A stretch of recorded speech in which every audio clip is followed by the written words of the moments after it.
Rispecchiano molto questi metodi quelli dei paesi d'origine, molto banalmente, anche a livello di istruzione delle persone che arrivano, perché anche nei paesi d'origine non è la stessa cosa nelle campagne, nelle città. Nelle madrase, nelle scuole coraniche tradizionali, sì, effettivamente si insegna il Corano un po' a bacchettate sulle dita, in qualche modo, se non rispondi correttamente vieni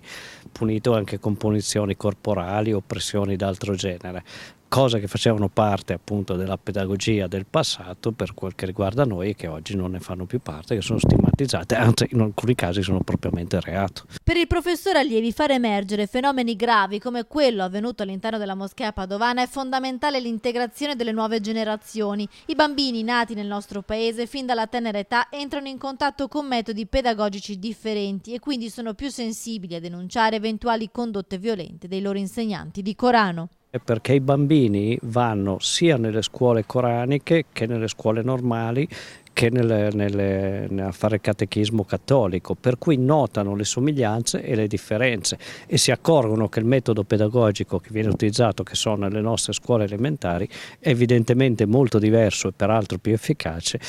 di quello di chi bacchetta sulle dita le persone, per cui molti semplicemente, la gran maggioranza, si adegua a questi metodi perché li vive, perché li sperimenta, perché ormai è formato, educato qui.